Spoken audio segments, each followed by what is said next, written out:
Hello YouTube and other fellow stackers. Midwest Stacker here with the follow-up as promised from my do's and don'ts of stacking for the new stackers. Today we're going to talk about the don'ts. I have a list of 10 again. This time I'm going to go through them a little quicker. My last video was a bit longer. I apologize for that, but I guess I really wanted to get my point across. So with this video I hope to speed it up a little bit. And I know you guys are tired of looking at the same silver stack. I haven't gotten anything new. I promise unboxing coming soon. I do have a few things on order, but I'm going to keep that a secret till they come in. So, without further ado, same disclaimer. This is what my personal opinion is. This is what I've learned from stacking silver for about 3 weeks to a month now. And this is also information I've gathered from other stackers like yourselves, I should say, that I agree with, because you know, you guys are teaching me, so I'm trying to teach the public, teach the masses, if you will. So without further ado, let's get started. All right, number 1, don't always buy the cheap stuff. I know that kind of contradicts what I said about paying as close to spot price as possible in my first video on the do's, but there are other rounds and other coins out there that hold an intrinsic value because of low mintage or collectability, if you will. So yeah, you do always want to pay as close to spot as possible, but if you want to start venturing out away from spot and the generic rounds or the cheap stuff, if you will, you can start looking into some of the ones that have low mintage numbers and you know, start picking those up, and they usually hold their value pretty well. If not, they double in value rather quickly after they're no longer available. A perfect example is the Lunar series and the Zombuck series, both great series. The Walker, the first one, I think is like a $60 round now, and it was like $20 when it came out. Those are eBay prices though, so we'll get into that later. But keep in mind, there are some drawbacks to that if you venture away from the cheap stuff. And what's hot today is not necessarily hot tomorrow or collectible tomorrow. We're fickle, you know, Americans and people in general, the society we're in, we're very fickle, and it doesn't take a whole lot of bad or negative reviews about one item to stop allowing or stop mass quantities of that item being sold. And YouTube and social media has done a great job of flattening that field, or spreading the rumors or the knowledge that, hey, this is a cheap item, or hey, this item breaks easy, don't buy it, stay away, buyer beware. Before, you really had to hunt to find that information, but now it's all over the internet. I mean, if someone buys a round or a coin or something off of and it's not good, or it's off a bad seller, people know that pretty quickly, and they stay clear. So you just be leery that what's collectible today might not be collectible tomorrow. But also buying different rounds, more expensive rounds, farther away from spot, helps diversify your stack. Keeps you interested. It keeps you going. You know, if I was to buy, you know, SilverTowne 1-ounce bars all day, every day, all the time, I probably would get bored with silver stacking pretty quickly. So, yeah, don't always buy the cheap stuff. But again, you always want to pay as close to spot as possible. All right, number 2. Don't ever clean your silver. Silver tarnishes. It's just natural properties to do so. Cleaning your silver could be one of the worst things you could do. You know, I remember when I was a kid, back in the day, you know, Thanksgiving time, we bust out the good silverware, when it was actually silver, and, you know, I'd sit there and help my mom or my grandmother, you know, polish the silver and take all the tarnish off. For that type of thing, that's fine.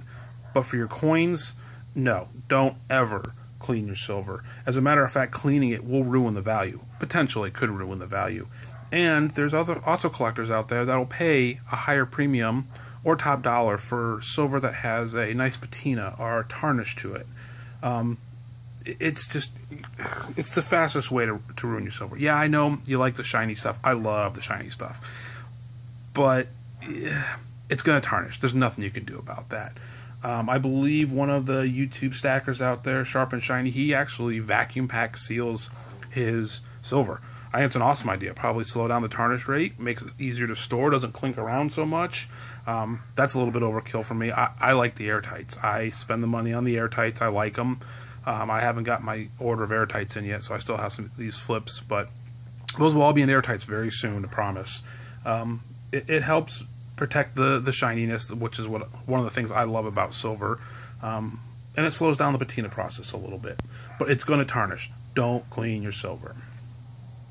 Number 3, just because it's on eBay doesn't mean it's a good deal or the cheapest.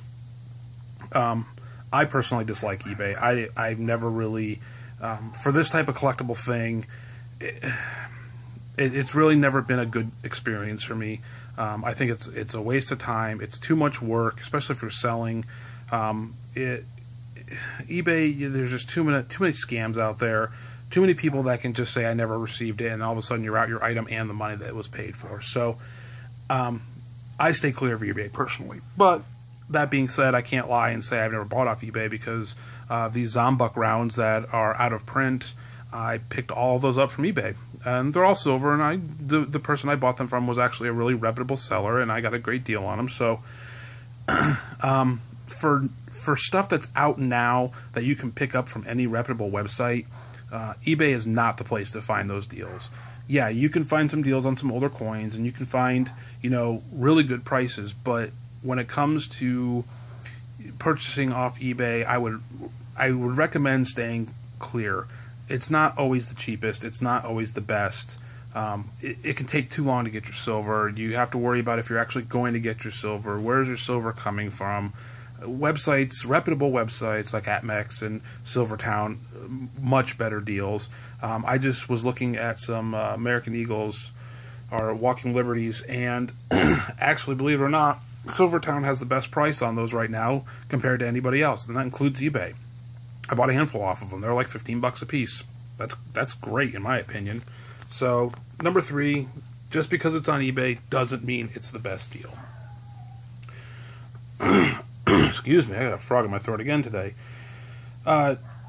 Number 4, don't divulge your entire stack or the amount you're stacking publicly. And what I mean by publicly, I mean by like telling your mother that, or your brother or your father that you have 1,000+ ounces in your safe in the basement, behind the hidden panel, and whip it out and show it to them. When they come over for family get-togethers or whatever. That's not a good idea. I do understand, however, that you want to share these newfound ideas that you want to get other people into the mindset that you're in about stacking silver and the economy and precious metals. They say the best way to keep a secret is only if you know.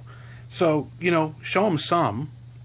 Lead them to the water. You can't force them to drink, but you don't need to pull out your entire silver collection. I mean, if you go and tell your trusted friend, say, hey, don't tell somebody this, but, what's the first thing they're going to do? They're going to go tell somebody this. And, until you actually have the ATF, knocking on your front door with a search warrant, asking to see your very large and scary gun collection, and you have no idea why they're there, by the way, all my guns are legal, it's a really an eye-opening experience. And all it was, I showed a buddy who told a buddy who told a buddy that apparently someone got word that, I have large caliber fully automatic weapons and I'm breaking some sort of law, which I'm not.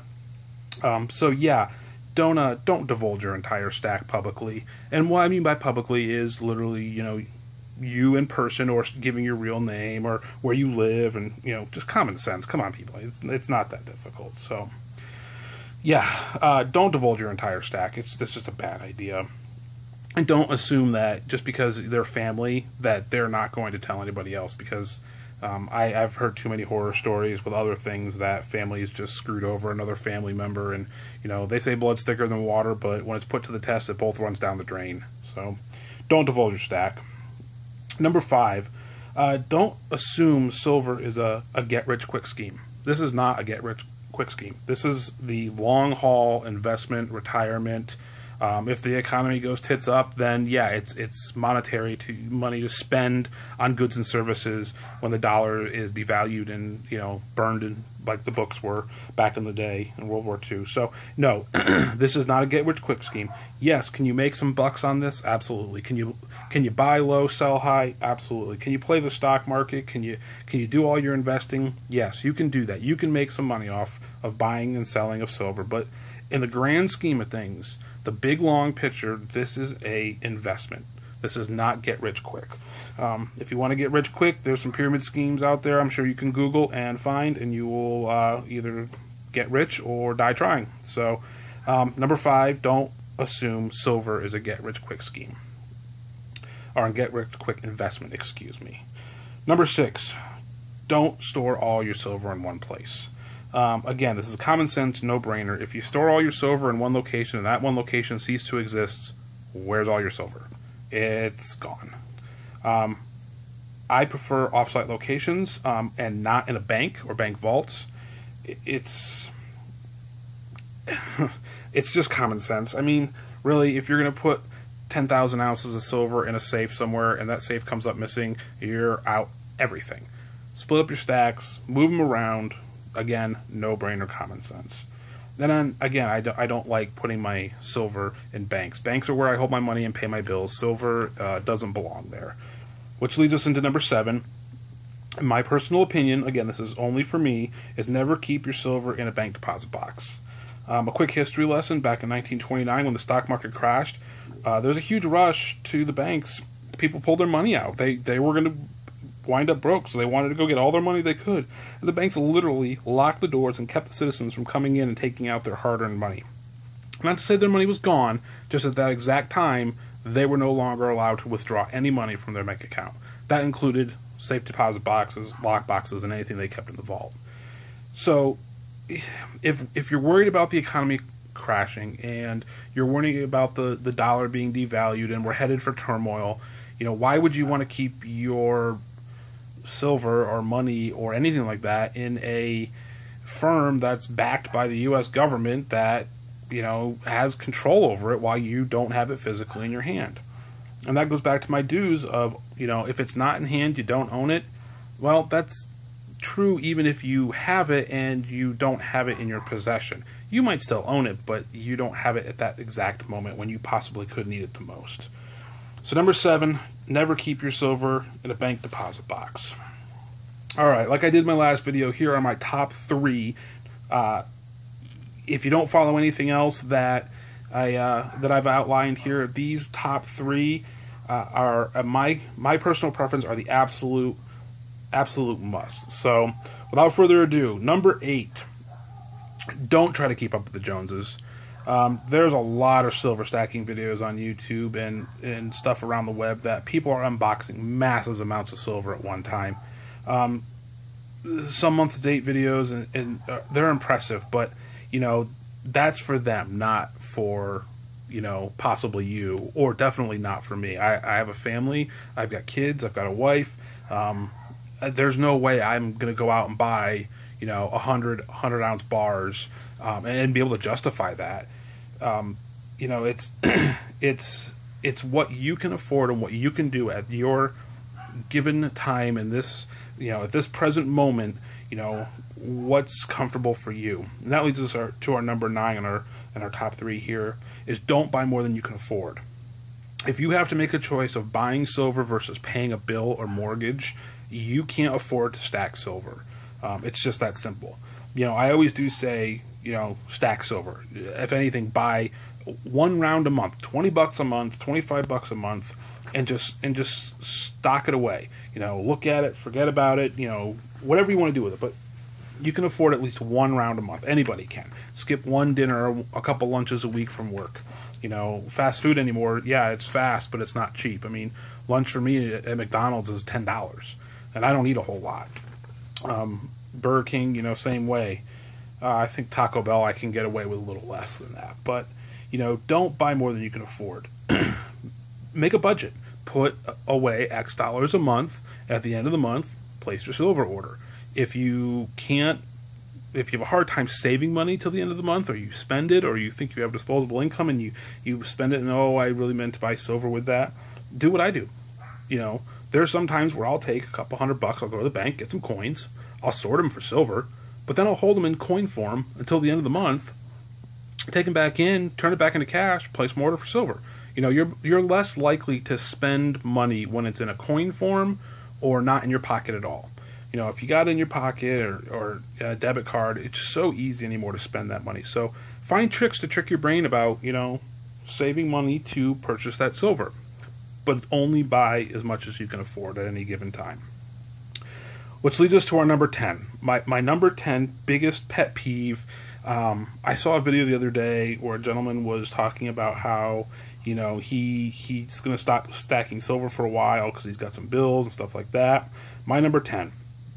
Don't buy silver on credit cards. Come on. I mean, really? I guess I should clarify that. Don't buy silver on credit cards that you can't pay the balance off at the end of the month. There's a lot of great credit cards out there that allow for like frequent flyer miles or cash back, or, you know, that's great. If you're going to do it that way and you can pay the balance off at the end of the month, awesome. By all means, purchase on credit card all day long. I'm talking about the people that have a $3,000 credit limit, they max it out buying a ton of silver, and at the end of the month comes and they make a $25 payment. Really? Don't. First of all, you're paying interest on that, which is actually adding the payment of interest should be added to the spot price of the silver you're buying, because now you have to put that cost somewhere. You have to justify it. So, you know, your spot price of your silver is going up and up and up every month that there's an interest payment or interest that comes due. And two, you really don't actually own the silver. The credit card company does. You're buying, you know, silver with their money, therefore they technically own it, whether it's in your hands or not. You know, they could press charges or bring you to court, or there's a whole bunch of stuff they could do. Don't buy silver on credit cards. You know, and furthermore, you know, if you are buying silver on credit cards and not paying it off, that takes us right back to Rule 8. You know, don't try to keep up with the Joneses, or Rule 9, don't buy more than you can afford. If you're having to buy silver on credit and you can't pay it off at the end of the month, you obviously couldn't afford the silver to begin with. Makes you kind of think, credit cards are dangerous to begin with, but if you're buying something for an investment and you're taking 3 years to pay off that investment, the returns on that, or the return on investment, doesn't even start till 3 years after you've done paying it off. And then you got 3 years of bills you had to pay, and it's just crazy.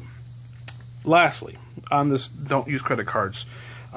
A lot of the reputable sites will charge you 3% plus if you're paying with a credit card versus a real paper check or a wire transfer. And I understand you want your item now, so you pay with a credit card. Yeah, that 3% is only a 3 measly percent. But if you're buying 100 ounces and you're paying $3 over spot on ounces, and all of a sudden your bill's, you know, this much, and then you're going to add another 3% on top of that, yeah, that can get kind of spendy pretty quick. Again, it's only 3%, but really, why wouldn't you just set up a bank transfer when you have the money saved? Because you can afford it, and you're not trying to keep up with the Joneses, you can just send them a wire transfer. It doesn't take any time extra, and they send out your silver, and you reduced your spot price. You got it down a little bit, and that's great. So, number 10, don't buy silver on credit or credit cards unless you plan on paying the balance off at the end of the month. I can't stress this one enough. It's just, you know, I was in credit debt for a long time, and I've dug myself out. I carry no credit cards. I carry no balance. Hence why I'm going towards silver now, because my money's just sitting in the bank doing nothing good for me but losing, you know, its value.